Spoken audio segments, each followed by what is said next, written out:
Martin Luther King and Bobby Kennedy recently had been assassinated, and the nation was roiling in urban riots. Woodstock Nation in the fall of 1969 was extolling sex, drugs, and rock and roll. Lifelong Southern Democrats, deeply alienated by Lyndon Johnson pushing through the Civil Rights and the Voting Rights Acts, were defecting en masse and becoming ardent Republicans. National Democrats maintained their Rooseveltian tendencies to look out for poor people, but they transferred their affection from Southern rednecks to minority groups.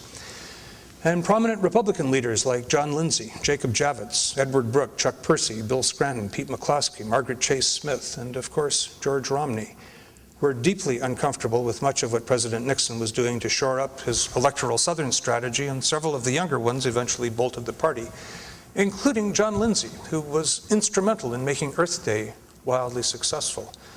The press estimated we had 20 million people participating in all of the different cities and towns and villages and crossroads of the country. But we had more than 1 million people in New York City, and that was made possible because Mayor Lindsay shut down 6th Avenue and gave us the Great Lawn in Central Park. And that's where ABC, NBC, CBS, Time, Newsweek, US News and World Report, the New York Times, the AP, the UPI, I mean, if it didn't happen in New York, it wouldn't have happened. And because we had those photographs of people farther than you could see, all the rest of the stuff around the country just gelled and came together and became the impactful story that it was. And Lindsay was one of those who then bolted and became a Democrat later on in his career. But in short, much like 1932, 1970 was a time of utter political chaos, and 2008 is shaping up in much the same way. A real elaboration of that is a topic for a very different talk, but it's worth mentioning that we have another deeply unpopular war, another deeply unpopular president, a fracturing of the bedrock evangelical alliance that began with the moral majority in the Nixon years, the emerging emotional importance of immigration issues, the first truly viable female African-American and Hispanic presidential candidates in the nation's history, and actually, of course, the African-American winning a major party nomination, an emerging consensus that peak world oil production is near. Some prominent oil officials believe that it happened in 2005. We didn't realize that American domestic oil production had peaked in 1970 until several years later. And peak oil may be accompanied by peak natural gas, peak water, and peak topsoil under cultivation. Global warming, which in recent years has outpaced the worst-case scenarios postulated by the International Panel on Climate Change, and arguably the worst financial panic since the Great Depression. A variety of bailouts and guarantees that will probably total a couple of $1 trillion before we're through, money that the rest of the world is extremely unlikely to lend us these days and that we seem to be unwilling to collect in taxes, and as a consequence, the only way to get it is to have us start printing off more currency. I'm no macroeconomist, but I think we're heading down a road that is likely to lead to extremely inflationary results, and there are few things more destabilizing to a society than extreme inflation. In short, we may now be finding ourselves in another period of awesome social upheaval, and that's the sort of situation in which we can either make absolutely amazing progress or stumble into a very scary outcome. In America, whenever that sort of challenge has been stark enough, we have always risen to it splendidly. The classic example that we all turn to is Pearl Harbor. December 7th, 1941, 1 month after that, in his State of the Union speech, President Roosevelt announced plans to build 60,000 airplanes. We had built 800 the previous year. 60,000 airplanes, 45,000 tanks, 20,000 anti-aircraft guns, and various other wartime necessities. The nation converted overnight from a manufacturer of consumer goods to a nation at war. The United States produced, in the event, not 20,000 or 45,000 tanks, but 88,000 tanks, nearly twice what Roosevelt's goal was. We simply ordered Detroit to stop making cars and start making tanks. There is a case to be made that we should now order Detroit to stop making tanks and start making cars. Instead of 60,000 aircraft, an ambitious goal, America produced a stunning 324,750 military aircraft. Of these, 97,000 were bombers. America produced more bombers than were produced by all other nations on Earth on both sides of the war. And it also produced 2,382,000 military trucks, 22 aircraft carriers, 349 destroyers, 422 submarines, all of that in 3 years.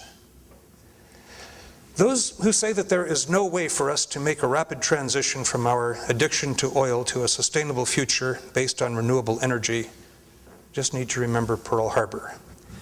What we lack is not the ability, but the will. Jimmy Carter, who got a lot of things wrong, got a few things very right. He told the nation that the transition would require the moral equivalent of war.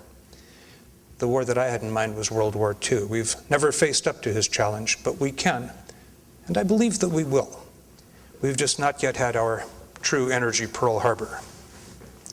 And speaking of our addiction to oil, in larger measure than is often noted, our single greatest material contribution to World War II may well have been oil. Germany produced 33 million tons of oil, of which 23 million tons were synthesized from coal. Japan produced just 5 million tons. The Soviet Union produced 110 million tons. The United States produced a stunning 833 million metric tons of oil. Remember, Germany 10, Japan 5, America 833. And then after the war, we ginned up more production to meet the needs of our skyrocketing automobile population, and that's why the calls to drill here, drill now, and drill baby drill are so silly in terms of current world oil production. We drilled America first. For reasons that trace back to that night in Namibia in 1966, I'm absolutely certain that the central historic challenge facing America and mankind today is energy.